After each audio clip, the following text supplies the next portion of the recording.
इथे लाईटचा झगमगाट नाही, कारण इथे लाईट लावायला वेळच नसतो. इथे हात मातीमध्ये असतात आणि डोळे भविष्यावर. तुम्ही जेव्हा शहरात दिवे लावता तेव्हा कुठेतरी एक शेतकरी अजूनही अंधारात काम करत असतो. त्याच्या घामाचा एक थेंब तुमच्या घरातल्या प्रत्येक घासात असतो. हा चॅनल स्टुडिओतून नाही, तर तो सुरू होतोय थेट शेतातून. आणि मी आहे शेतकरी पुत्र आकाश, तुमच्यासोबत संवाद. आणि मी आहे शेतकरी पुत्र. तर मित्रांनो, आपण आज आलो आहोत गाव ते गाथाच्या पहिला अध्याय घेऊन. आपल्यासोबत आहेत शेतकरी प्रतिनिधी स्वप्नील घुगे. सर्वप्रथम तुमची ओळख करून द्याल? तुमचं नाव? नमस्कार, मी स्वप्नील लक्ष्मण घुगे. तुम्ही किती वर्षापासून शेती करता? मी 7 वर्षापासून शेती करतो. शेतीच व्यवसाय का निवडला तुम्ही? शेती व्यवसाय आमच्या पारंपरिक शेती असल्यामुळे आणि लहानपणापासून आवड असल्यामुळे, त्याच्यामुळे शेती ही करायची लहानपणापासून इच्छा होती. त्यामुळे शेती हा व्यवसाय निवडला. कुटुंबात अगोदरपासून शेती करायची? हो, अगोदरपासून शेती करायची. तुमची दिवसाची सुरुवात कशी होते? दिवसाची सुरुवात सकाळी 7 वाजता उठल्यानंतर पहिल्यांदा गोठ्यामध्ये जाणे, गायांना चारा पाणी वगैरे करणे, दूध काढणे, गोठा स्वच्छ करणे, घरी दूध घेऊन येणे. बरोबर. आणि त्यानंतर डेली रुटीन आपली आंघोळ वगैरे करून, देवपूजा वगैरे करून, मग शेतामध्ये कामाचे जे नियोजन असतं ते बघणे. शेती करत असताना तुम्हाला शेतीमध्ये सगळ्यात मोठी समस्या कुठली जाणवते? ही सगळ्यात मोठी समस्या आहे. सगळ्यात मोठी समस्या म्हणजे बाजारभाव. बाजारभाव ही सगळ्यात मोठी समस्या सगळ्यात आहे. मोठी समस्या ही बाजारभाव. का मोठी समस्या वाटते बाजारभाव तुम्हाला? कारण की पाहिजे तसं इतर आपण बघतोय सगळे काही इतर खूप महागाई झाली. आपले खतं झाले, बियाणं झालं आणि बाकीच्या असे अनेक इतर गोष्टी झाल्या, त्यांचे भाव गगनाला भेटलेले. आणि ज्यावेळेस शेतकरी जो आपला स्वतःचा माल पिकवून मार्केटला नेतो, त्यावेळेस त्याला पाहिजे तशी त्याची किंमत येत नाही. पाहिजे तसं त्याला मोबदला भेटत नाही. त्याच्या कष्टाचा चीज झालेला, त्याच्या कष्टाचा चीज त्याला भेटत नाही. कारण की कोणताही पण माल नेला तर त्याने मनासारखा भाव मागितला तर समोरचा देत नाही. त्यामुळे शेतकऱ्याला मनासारखा भाव न मिळाल्यामुळं शेतकी म्हणजे युवा पिढी जी आहे ही शेतीकडे न वळत नाही. बघण्याचा दृष्टिकोन वेगळा झालेला आहे लोकांचा. त्यामुळे हाच माझ्या मताने मोठा प्रॉब्लेम आहे. सगळ्यात मोठी समस्या बाजारभावाचा. हो, सगळ्यात मोठी समस्या. बाजारभावासाठी सरकारने किंवा प्रशासनाने काम करणं गरजेचं आहे. खूप गरजेचं. प्रत्येक पिकाला हमी भाव असला पाहिजे. दिला पाहिजे. आणि एक ठराविक हमी भाव जर असला तर शेतीतून शाश्वत उत्पन्न शेतकऱ्यांना मिळेल. आणि शेतकरी त्याच्या ज्या घामाचं चीज आहे ते होण्यासाठी आपल्याला तिथं प्रयत्न शेतकऱ्याला मिळेल सरकारकडून. हवामानाचा काही परिणाम होतो का? हवामानाचा 100% पेक्षा 20-25% हवामानाचा परिणाम होतो, त्रास होतो हवामानाचा. 20-25%, जास्त ना, पण 20 ते 25% हवामानाचा आपल्याला त्रास जाणवतो. बरोबर. तर हवामानाचा त्रास जाणवतो म्हणजे काय नेमकं काय समस्या येते? समजा आता आम्ही फ्लावर लावली आणि फ्लावर लावल्यानंतर तुम्हाला सांगतो आता आभाळ येतं, आबोट येतं आपण म्हणतो. बरोबर. त्या आबोटामध्ये आपली जी सगळी जी फ्लावर येते ही 10-5% पहिल्यांदा काढायला येते. सगळ्यात महत्वाचं म्हणजे 7,000 गाडी 8,000 गाडी जर लावली तर 100-500 कण निघाले पाहिजे. तर वातावरण जर बिघाड झाला आणि आभाळ जर आलं, 1-2 तास जरी आलं किंवा दिवसातून 2-3 तास जरी असलं तर तिला 2,000 कण निघतात डायरेक्ट. बरोबर. आणि म्हणजे माझे 2,000 कण निघाले तर बाकीच्या शेतकऱ्यांचे पण 2,000 निघतात किंवा 1,500 निघतात, 1,700-1,800 निघतात. आणि एक खटी माल आल्यानंतर तो भाव पडतो. बरोबर. मालाची आवक बाजारपेठेत वाढते आणि त्यामुळे बाजारभाव घसरतो आणि मग त्याचा परिणाम आपल्याला कमी भाव मिळतो आणि उत्पन्न आपलं कमी होतं. ही सगळ्यात मोठी समस्या हवामानामुळे आपल्याला जाणवते. कधी एखादा दिवस असा आलाय की त्या दिवसाला तुम्हाला वाटलं की आता ही शेती सोडून दिली पाहिजे, हा व्यवसाय सोडला पाहिजे आणि दुसरं काहीतरी केलं पाहिजे? आता कसं आहे, शेती पहिल्यापासून आवड असल्यामुळे आपल्याला तिथे शेती तर करायचीच आहे. आणि असं कधी प्रत्येक प्रॉब्लेम इतका कधी वाढताना त्याच्या प्रॉब्लेमला प्रत्येक फेस केले पाहिजे आपण. कोणता शेतकरी असं मीच नाही, प्रत्येक शेतकऱ्याला प्रॉब्लेम आहे. प्रत्येकाच्या आयुष्यामध्ये प्रॉब्लेम आहे. साधा तुम्ही एक साधा कोणताही साधा बिझनेस जरी घेतला, एकदम छोटा मोठा जरी बिझनेस घेतला तर त्या बिझनेसमध्ये प्रॉब्लेम येतातच. बरोबर. त्या बिझनेसवाल्याला तो बिझनेस सांभाळताना त्याला तो प्रॉब्लेमला फेस करायलाच लागतो त्या बिझनेससाठी. बरोबर. तसं आपलं आहे शेतीचं, कितीही प्रॉब्लेम जरी आले तर त्या प्रॉब्लेमला फेस केल्याशिवाय आपल्याला पर्यायच नाही येत. समजा आपली मोटर जळलेली असो, कुठं पाईपलाईन फुटलेली असो, कुठं काय झालं असो, कुठं काय झालं असो, तरी त्या प्रॉब्लेमला शेतकऱ्याला फेस केल्याशिवाय पर्याय नाही दुसरं. बरोबर. शेतकरी हा असा एकमेव व्यावसायिक आहे का जो कुठलीही समस्या असो, कितीही अडचणी हो, अडचणी असो त्याच्यावरती कुठल्याही मात करतो. पिकाची त्याला हानी हो, काही जरी झालं, एक पीक गेलं तर तो परत उभारी आणतो, परत उभा राहतो आणि दुसरं पीक शेतात लावतो आणि लावतोच. परत पुन्हा एकदा सुरुवात करतो. भारतातली शेती म्हटलंय की पावसावरची जुगार आहे. पाऊस पडला तर शेती पिकणार आहे आणि पुढे सगळं होणार आहे. एवढं सगळं असून सुद्धा भारतातला शेतकरी कुठेही थांबत नाही आणि कधीही न थांबलेला भारतातला शेतकरी आणि समस्येवर मात करून तो परत पुढे जातो आणि आपली सुरुवात जी आहे परत पुन्हा एकदा करतो. तर शेतकरी खरंच सगळ्यात मोठा आणि सगळ्यात असं म्हणता येईल की जुगार जे खेळलं जातं किंवा जुगार जसं असतं की ज्यामध्ये शाश्वती नसते उत्पन्नाची, पैसे येतील की पैसे जातील याची गॅरंटी नसते. शेतकरी सुद्धा असंच आहे. जमिनीमध्ये पीक पेरतो आणि आभाळाकडे बघून त्या पिकावरती काम करतो, तळहाताच्या फोडाप्रमाणे तो जपतो आणि सगळं काही कष्ट करतो आणि पीक पिकवतो. आणि पीक पिकवल्यानंतर ज्या वेळेला तो बाजारमध्ये घेऊन जातो त्यावेळेला जसं तुम्ही सांगितली की सगळ्यात मोठी समस्या आपल्याला आहे की बाजारभावाची शाश्वती नाही आहे. म्हणजे शेतकऱ्यांनी तळहाताच्या फोडाप्रमाणे जपलेलं पीक जेव्हा बाजारात जातं त्यावेळेला व्यापारी ठरवतो त्याची किंमत आणि तो मोबदला देतो आणि मग शेतकरी तो मोबदला घेऊन आणि पुढे सगळे त्याचे कामकाज करतो. ह्या गोष्टीवरती खरंच काम करणं गरजेचं आहे. बाजारभावाला कुठंतरी शाश्वत बाजारभाव ठरवणं, हमी भाव देणं खूप महत्त्वाची गरज आज काळाची आहे.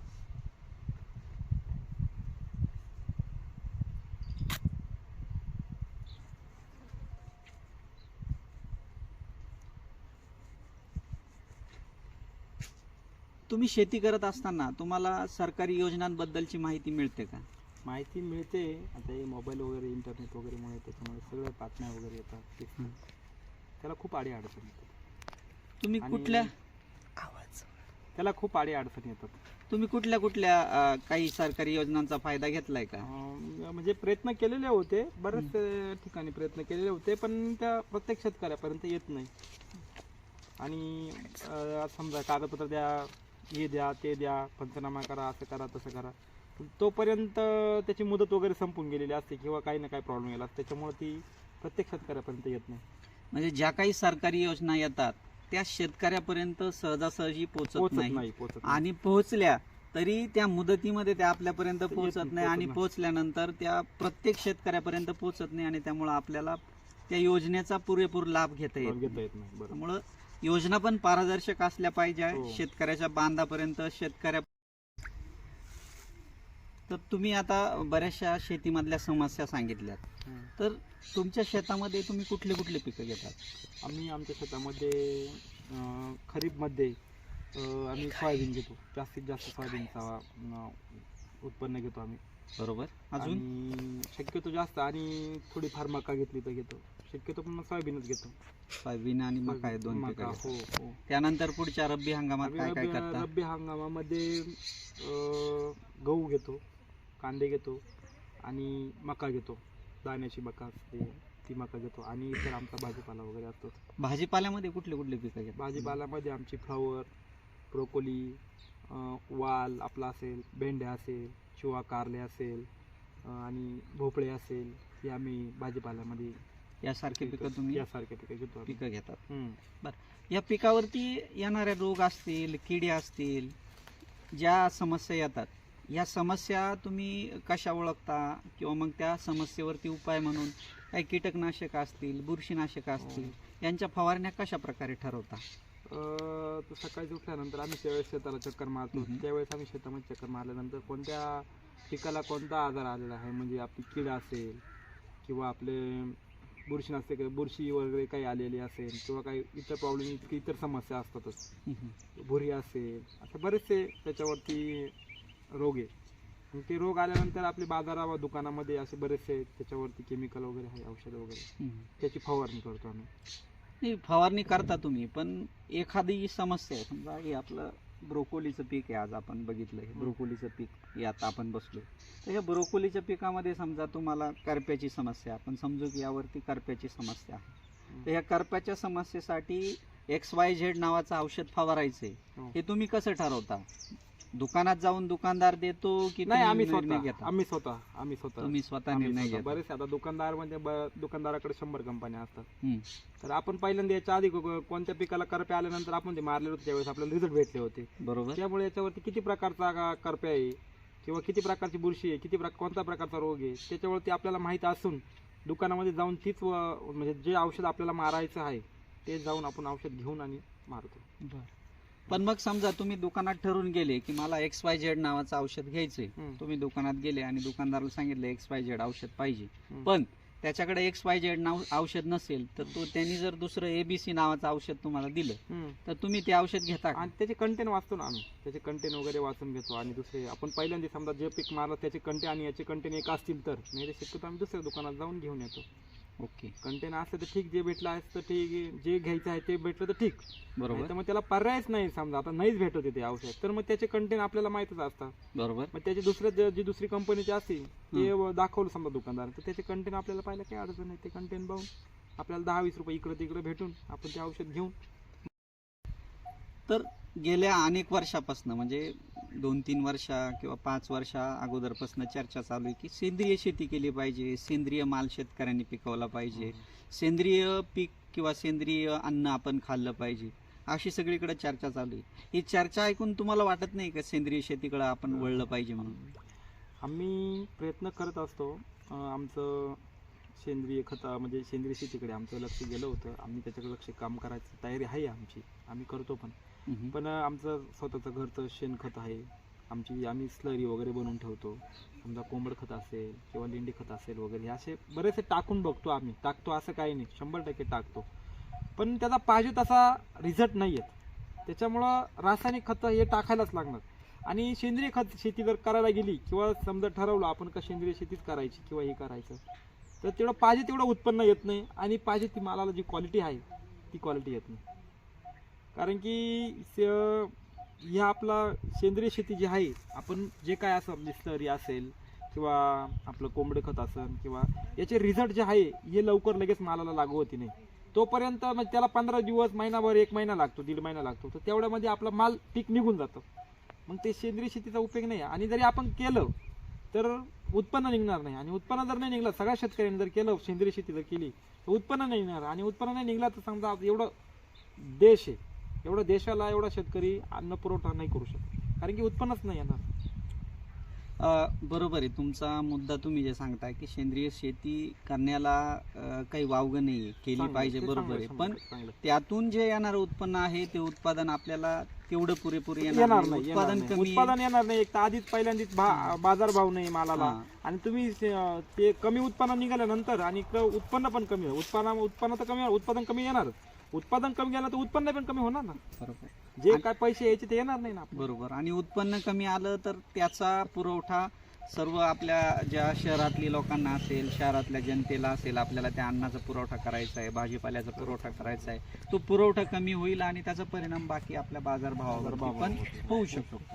तर मागचं तुम्ही बघितलं असेल, मागच्या वर्षी म्हणजे साधारणपणे जसा मे महिन्यापासून पाऊस चालू झाला, तर जवळपास ऑगस्ट, सप्टेंबर, डिसेंबर, नोव्हेंबर पर्यंत बऱ्यापैकी पाऊस चालू होता. तर हे एवढा सगळ्यात मोठा पिरियड होता पावसाचा, जो कधीच घडला नाही असा पाऊस मागच्या वर्षी पडला. तर ह्या पावसाच्या कालावधीमध्ये तुमच्याकडं जमिनीमध्ये किंवा तुमच्या शेतामध्ये कुठले कुठले पिकं होते किंवा काय परिणाम झाला होता तुमच्या पिकांवरती त्याचा, वातावरणाचा? त्यावेळेस माझे कारले लावलेले होते, 1 एकर कारले लावलेले होते. आणि कारले लावायचा म्हणजे चालू व्हायचा टाइम झाला, त्याला खूप खर्च केलेला होता. आणि ते कारले लावायचा टाइम झाला आणि तो पाऊस इतक्या प्रमाणात झाला ना, त्याची फुलकळी जी आहे ती पूर्ण पाण्याने कुजून गेली. आणि बाकीची शेती अशी मी ठेवलेली होती ती सोयाबीन पेरणीसाठी, पूर्ण तयार वगैरे शेतीचं पूर्ण क्षेत्र तयार करून ठेवलेलं होतं. पाऊस इतका झाला त्याच्यामुळे ट्रॅक्टर पण चालला नाही, म्हणजे पेरणी पण व्हायना. आणि मशागत तर झाली होती आधी, पण मग पेरणी करताच नाही आली. त्याच्यामुळे पूर्ण शेतामध्ये पाणी होते. आणि ही कारल्याची वगैरे इतर नुकसान तर झालीच माझी, पण पूर्ण माझी शेती जी आहे ही पूर्ण तुडुंब भरली याची पाण्याने. त्या पाण्यामध्ये तुडुंब भरल्यामुळे मला काही करता नाही आलं, ट्रॅक्टर पण नाही घालता आला, काहीच नाही करता आलं. तर जवळजवळ एक 6-7 महिने माझी शेती पडलेली. बरं, एवढ्या 6 ते 7 महिने तुमची शेती समजा पडलेली होती, शेतामध्ये कुठलंही पीक नव्हतं. पीक नसल्यामुळं साहजिकच तुमचं उत्पन्नही थांबलेलं होतं. 100%. मग एवढ्या 6 महिने तुम्ही तुमच्या कुटुंबाचा उदरनिर्वाह असेल, घरातला सगळा दैनंदिन व्यवस्थापन असेल, हे कशा प्रकारे केलं तुम्ही, किंवा काय पर्याय काय वापरला? कसं, आणि प्रत्येकाचं कसं, प्रत्येक कोणता व्यक्ती असो, शेती करत असो किंवा बिझनेसमॅन असो किंवा काही नोकरीवाला, त्याचं थोडीफार सेविंग असते. तशी माझी पण थोडीफार सेविंग होती. त्या सेविंगमध्येच पूर्ण कुटुंबाचा उदरनिर्वाह करून आणि बाकीचं शेती वगैरे थोडंसं भांडवल पूर्ण तयार करून परत जोमाने परत उभं राहून पूर्ण शेती पूर्ण तयार करून पूर्ण पिकं वगैरे लागवड वगैरे करून आता त्याच्यामध्ये चालू. तुम्ही सुरुवातीला सांगितलं होतं की तुम्ही पारंपरिक शेती करता. तर पारंपरिक शेतीच्या ऐवजी जर आधुनिक शेती म्हणा किंवा यांत्रिक शेती आहे, यांचा जर वापर केला तर शेतीमधलं उत्पादन जे आहे, उत्पादन वाढण्यासाठी चांगला फायदा मिळेल. दुसरी महत्त्वाची गोष्ट म्हणजे वेळेची बचत होईल, आणि वेळेची बचत, उत्पन्नामध्ये वाढ, हे सगळे मिळून तुम्हाला तुमचं जे उत्पादन आहे ते वाढवता येईल. तर ह्या गोष्टीकडे वळलं पाहिजे की नाही? आता वळलं पाहिजे म्हणजे प्रयत्न आहे आपले, असं काही नाही. आणि ती शेती करायची म्हणून त्याला मोठं भांडवल पण पाहिजे, मोठा मशिनरी वगैरे पाहिजे, तर सगळ्याच गोष्टी पाहिजे त्यासाठी. तेवढं शक्य नाही आपल्याला. पण आता AI मध्ये आता हे कृषी परिषदेमध्ये बरेचसे मशिनरी बघितल्या. आता कांदा लावायची मशीन निघाले, किंवा आता हे निंदणी खुरपणी करायची मशीन होते. आता ते त्याची कॉस्ट जर बघितली आपण, किंवा आपला तो ड्रोन आला आहे, प्रत्येक गोष्टीची कॉस्ट खूप आहे. 10-10, 20-20 लाख रुपयाच्या पुढून होते सगळी. तर एवढी कॉस्ट आहे, तर तेवढी प्रत्येक शेतकऱ्याला करणं शक्य नाही. एवढी मोठी 10 लाख रुपयाची एवढी वन टाइम इन्व्हेस्टमेंट करणं एवढं शक्य नाही. त्यामुळे जी आहे पारंपरिक शेती ती करतो. आता बाकीची आधुनिक शेतीमध्ये तुम्ही ड्रीप आहे, बाकीच्या काही गोष्टी अशा आलेल्या आहेत. त्यात आपण आता ट्रॅक्टर आहे, ट्रॅक्टरने शेती मशागत करतो, ड्रीपनं पाणी देतो. असं बऱ्याचशा शेतीला म्हणजे जवळजवळ 5-6 एकर जवळजवळ ड्रीपवरती आहे आपलं. आणि सगळं ड्रीपवर नाही होतं. आपलं गव्हासारखे पिकं झाले, आता कांदे वगैरे बाकीच्या गोष्टी ज्या आहे त्या आपण ड्रिपो करू शकतो. पण मग सगळ्याच गोष्टी नाही करत ड्रिपवरती. बरोबर, त्याला पाणीच भरावं लागतं. म्हणजे तुम्ही तुमच्या शेतीमध्ये असं म्हणता येईल की सगळ्याच गोष्टीमध्ये यांत्रिकीकरण नाही करू, जसं की ड्रीप आहे, ड्रीप इरिगेशनचा वापर तुम्ही चालू केला आहे. अजून ट्रॅक्टरनी मशागत आहे, त्याच्यानंतर अजून बेड पाडणं असेल, मग नांगरणी, बाकी सगळे कामकाज जे तुम्ही ट्रॅक्टरने करताय. आणि बाकीच्या ज्या गोष्टी, लागवडीच्या ज्या गोष्टी आहे, समजा लागवड जे यांत्रिकीकरण आलंय, कांदा लागवड मशीन असेल किंवा बाकी पिकांच्या लागवडीच्या मशिनरी असेल, तुम्ही जसं सांगितलं की ह्या गोष्टीला कॉस्ट खूप आहे, खर्च खूप आहे, आणि आपल्याकडे शेती तेवढी नाहीये. भारतातला शेतकरी हा छोटा शेतकरी आहे. 2 एकर 5 एकर ॲव्हरेज 2 एकरचा शेतकरी म्हटलं तर आपल्या परिसरामध्ये आहे. आणि एवढ्या कमी शेतीवरती एवढे सगळे मशिनरी जर वापरायचे ठरले तर तेवढी कॉस्ट आपल्याकडे नाही, आणि त्यामुळं आपण ते वापरू शकत नाही. त्यामुळं आपल्याला एकच गोष्ट आहे की आपण म्हणता येईल की आधुनिक शेतीचा वापर करत असताना आपल्याला आपलं बजेट, आपलं सगळं प्लॅनिंग हे पण बघणं गरजेचं आहे, आणि त्याप्रमाणे मग कामकाज करणं गरजेचं आहे. तर शेतीमध्ये सगळ्यात मोठी अजून एक समस्या आहे. त्या समस्येकडे तुम्ही, मी मगाशी तुम्हाला प्रश्न विचारला होता की ही समस्या आहे का, तर समस्येमध्ये तुम्ही एकच समस्या बाजारभावाची सांगितली. पण अजून एक सगळ्यात मोठी समस्या शेतीमध्ये आहे, ती म्हणजे मजुराची. आज शेतीमध्ये बघायला गेलं तर कुठलाही कामाला जर आपण विचार करायला गेलो तर मजूर लवकर मिळत नाही. बरोबर. ही समस्या आहे की नाही तुमच्याकडे? खूप मोठी समस्या. मजुराची इतकी मोठी समस्या आहे ना, तर कधी बाजारभाव चांगला जर असला आणि इकडे माल हार्वेस्टिंग करायचं ठरलं तर तो माल हार्वेस्टिंग करायला सुद्धा मजूर भेटत नाही. इतकी मोठी समस्या आहे ती. तर मग घरच्या माणसांकडूनच लावून, म्हणजे तिथं 50 जाळ्या काढायच्या किंवा 25 जाळ्या काढायच्या, तिकडे घरचे माणूस 10-20 जाळ्या काढूनच मार्केटला नेऊ शकतो. कधी तर तिकडे भाव असतात. बरोबर. ज्या दिवशी 50 जाळ्या असतात तर मग 50 जाळ्या काढू शकतो, पण मजूर नाही असतं तिकडे. कधी बाजारभाव असतो, पण मग मजूर नसल्यामुळं कधी 10-20 जाळ्या घेऊनच जावं लागतं आपल्याला मार्केटला. इतकं मोठी समस्या, सगळ्यात मोठी मजुरी समस्या सुद्धा आहे. आणि मला ते प्रत्येक शेतकऱ्यांनाच असेल की या शेतकऱ्यांना विचारलं तर मजुरीची समस्या खूप मोठी. याच्यावरती काहीतरी उपाय काढणं गरजेचं आहे, खरंच मोठे. आता त्याच्यामध्ये जर विचार करायला गेलं तर एकतर पिकाचं नियोजन, आपण नियोजनबद्ध पिकाची लागवड केली पाहिजे. बाजारभाव कुठल्या पिकाला कुठल्या वेळेला राहील याचा अभ्यास केला पाहिजे सगळ्यात पहिले. मागच्या 2-3 वर्षामध्ये आपण जे काही पिकाची लागवड केली आहे, कुठल्या पिकाला कुठल्या महिन्यामध्ये बाजारभाव चांगला होता, त्याप्रमाणे त्या पिकाचा लाईफ स्पॅन किती आहे. म्हणजे समजा आपण एखादं पीक आपण निवडलं की आपण कोबीसारखं पीक आहे, आपल्या पिकाचं आपली जी वाण आपण निवडले समजा एखादं, तर त्या वाहनाची लाईफ आहे 65 दिवसाची, 70 दिवसाची. तर 70 दिवस अगोदर आपण लागवड करून बरोबर ज्या महिन्यामध्ये बाजारभाव चांगला राहील ह्या महिन्यामध्ये जर ते पीक आपलं येणार असेल तर त्याप्रमाणे नियोजन करून जर आपण लागवड केली तर साहजिकच आपल्याला बाजारभाव चांगला मिळेल. नियोजन जर आपलं चांगलं राहिलं तर आपल्याला मजुराच्या समस्येला सुद्धा सामोरं जावं लागणार नाही. व्यवस्थित नियोजन केलं आणि टप्प्याटप्प्यात लागवड असली, बाजारभावाप्रमाणे आपण लागवड केली व्यवस्थित, तर साहजिकच आपल्याला सध्या बघा तरुण पिढीचा जर विचार केला तर प्रत्येक तरुण हाच विचार करतो की आपल्याला एक शाश्वत नोकरी पाहिजे. भले ती 10-15 हजाराची की असे ना, शहरात जाऊन शहरात ती नोकरी करण्याच्या मागे प्रत्येक वेळेला तरुण जो आहे तो धावत असतो. तर तुम्हाला काय वाटतं की या 10-15 हजाराच्या नोकरीवरती आपण विसंबून राहायचं, 10-15 हजाराची नोकरी 4-5 वर्ष करायची, मग त्यानंतर कुठेतरी आपल्याला 25-30 हजार पगार मिळेल आणि ते पण शहरात राहून 25-30 हजार रुपये पगार जरी मिळाला तरी त्याला कमीत कमी 15 ते 20 हजार रुपये सगळा खर्च, किराण्यापासून तर भाजीपाला दुधापर्यंतचा सगळा खर्च त्या नोकरदाराला येतो आणि त्याच्या हातामध्ये शिल्लक राहणारे 5-10 हजार रुपयेच राहणारे महिन्याला. तर ही 5-10 हजार रुपये शिल्लक ठेवून शहरात एवढा लांब राहून जॉब करणं तुम्हाला योग्य वाटतं का शेती करणं योग्य वाटतं? मला माझ्या माहितीनुसार मी एकदा विचार केला होता की 10-15 हजार रुपयामध्ये MIDC मध्ये मुलं कामाला जातात. तर 10-15 हजार रुपयामध्ये MIDC मध्ये कामाला जातात, सकाळी 8 वाजता कामाला घेतात, त्यांना आतमध्ये घेतात. एकदा गेट लावल्यानंतर मध्ये कामाला घेतल्यानंतर त्याला 5-6 वाजता सोडतात, म्हणजे 8-9 घंटे ड्युटी करावं लागते. बरोबर. त्याला 15 हजार रुपये महिना भेटतो. आणि तो घरी आल्यानंतर त्याला काहीच इच्छा होत नाही. तेव्हा म्हणजे त्यांची एवढी अपेक्षा होती का घरच्यांनी मला सगळं पाणी वगैरे हातामध्ये आणून द्यावा, मला जेवायला द्यावा वगैरे सगळ्या काही गोष्टी. आणि 10-15 हजार रुपयामध्ये काही विषय नाही, काय परवडणार 10-15 हजारामध्ये. आणि कसं आहे, शेती जर केली ना, तुम्हाला सांगतो शेतीमध्ये कसं झालं, समजा आपलं दूध असेल, बाकीचं आपले भाजीपाला असेल, आता कोणताही पण शेतकरी, आता मी तर बघतोय, आता मी माझ्यावरून सांगतो, मी थोडं थोडं खायला म्हणजे प्रत्येक भाजीपाला जो आहे तो लावतोय.